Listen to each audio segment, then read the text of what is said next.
네, 종목 특징적인 흐름들 짚어보도록 하겠습니다. 종목 모니터 오늘 이 시간은 한국투자증권 압구정 PB센터의 유석균 PB 전화로 연결합니다. PB님 안녕하십니까? 네, 안녕하십니까? 네. 자, 오늘의 특징적인 종목 얘기하면서 빠지지 않고 등장하는 것이 있습니다. 현대상선인데요. 현재는 상승폭이 약간 둔화됐습니다만 장 초반에는 14%대 상한가 근처까지 올라서기도 했습니다. 지난주에 KCC가 현대중공업의 지분을 정리했던 것이 현대상선의 호재로 작용을 하고 있는데요. 구체적으로 어떤 얘기입니까? 금일 현대상선 같은 경우는 KCC 있다는 현금 확보 사실이 부각되면서 M&A 기대감 때문에 상승하고 있는 모습입니다. 우선은 현대상선은 KCC에 대해서 좀 알아보셔야 될 것 같은데요.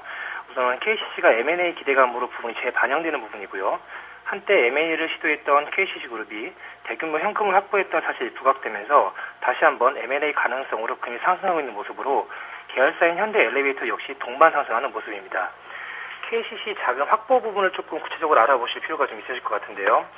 KCC는 지난 12일 날 현대중공업 주식 485만여 주를 처분함으로써 6,972억 정도를 매각했으며 이 밖에도 만도, 현대차 지분 매각 등을 통해 최근 2년간 1조 5천억이 넘는 자금을 확보했다는 소식이 전해지면서 이는 범현대가인 KCC가 2010년부터 대규모 현금을 끌어모으는 가운데 KCC그룹과 현대차그룹 그리고 현대중공업그룹 등 범현대가와 현대그룹 간에 다시 경영권을 두고 분쟁이 일어날 수 있다는 추측으로 범현대가가 모은 실탄으로 현대상선 지분을 사들여 현대상선 지배권에 대한 싸움이 진행될 수 있다는 분석이 나오고 있지만 아직까지는 확인된 사실이 아니라는 점에 주목하셔야 될 것 같습니다.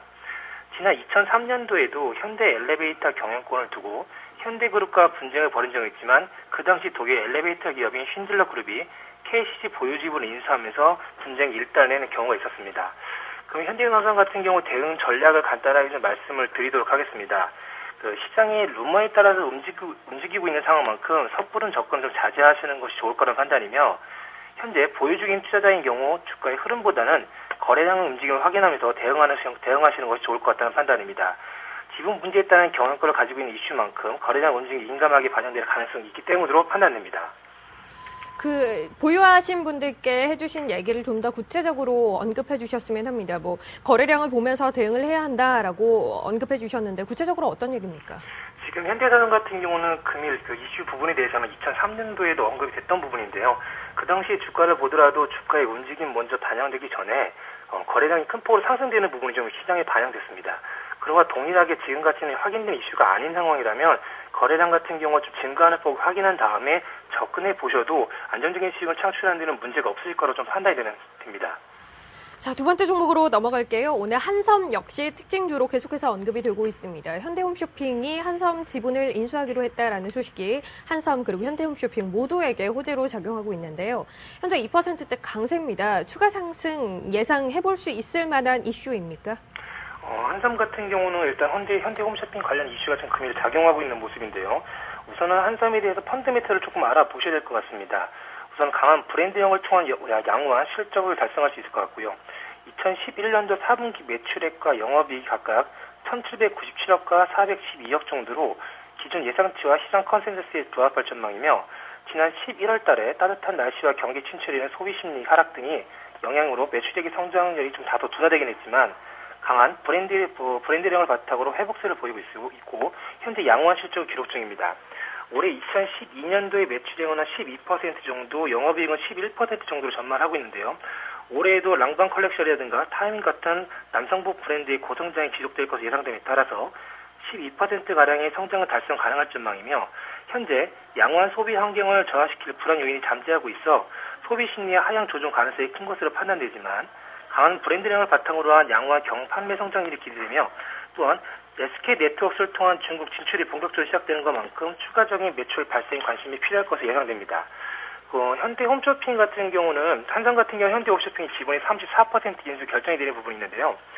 지난 13일에 현대홈쇼핑이 대주주 및 특수관계 지분이 34.6%를 인수함으로써 한섬이 보유한 자계주의 10.8%까지 감안하면 총 45.5% 정도를 인수한다는 공시가 작용되고 있습니다.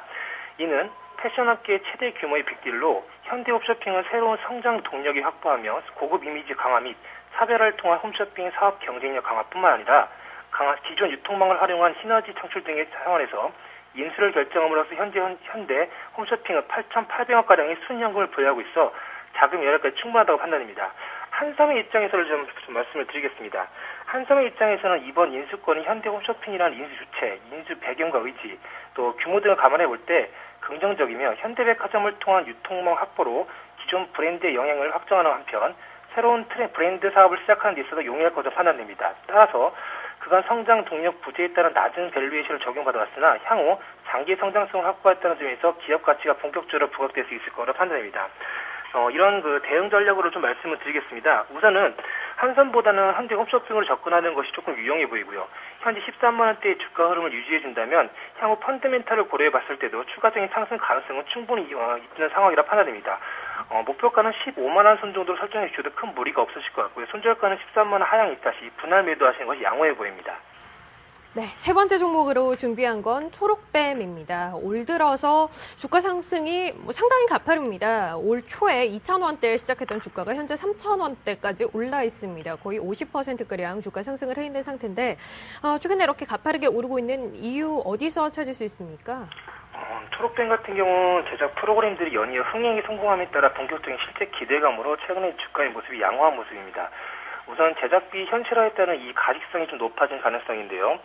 제작 지원비를 살펴보더라도 종편의 등장으로 시장 구도가 방송사 위주에서 조금이나마 제작자 중심으로 변모함에 따라서 과거에는 60에서 70% 정도를 방송사로부터 지원을 받았다면 이제는 100% 내외로 지원받을 수 있는 부분이 실적 개선 가능성이 높아졌습니다.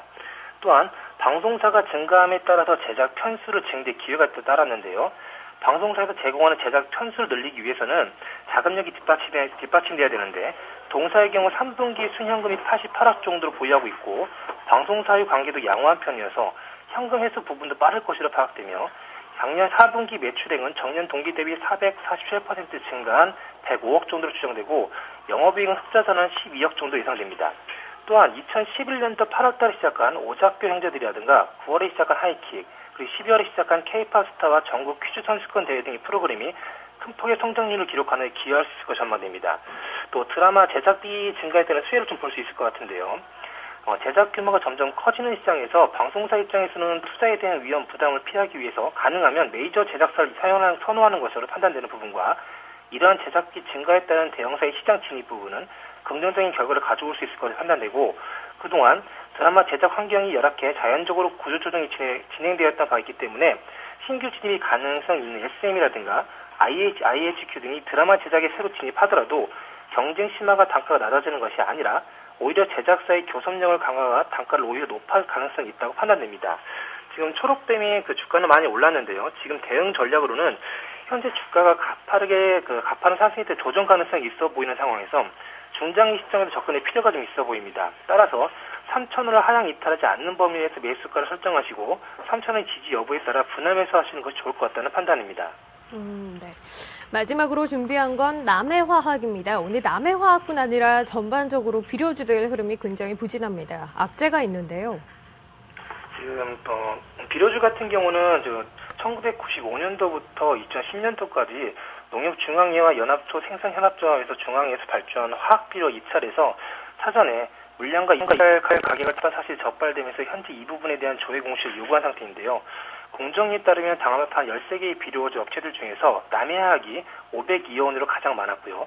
그 뒤를 이어서 동부하이텍과 삼성정밀화학도 각각 169억과 480억 정도의 과징금을 내야 한다고 추정되고 있습니다. 현재 이러한 악재에 따라 비료주의 흐름은 좋지 않은 모습인데요. 하지만 비료주들 가운데에서 현재 삼성정밀화학 같은 경우는 단합에도 불구하고 앞으로 양호해질 거라서 판단됩니다. 그 이유는 현재 단합에 대한 이슈는 단기적인 악재 부분에 작용될 가능성이 높기 때문에 현재 보유 중이시거나 신규 진입을 고려 중인 투자자분께서는 악재에 분할매수하는 역투자 전략도 공략해 보시는 것도 괜찮을 거라 판단됩니다. 네, 알겠습니다. 오늘 특징 종목에 대한 코멘트 이분과 함께 들어봤습니다. 한국투자증권 압구정 PB센터의 유석균 PB와 이 시간 함께했습니다. 고맙습니다. 네, 감사합니다. 네.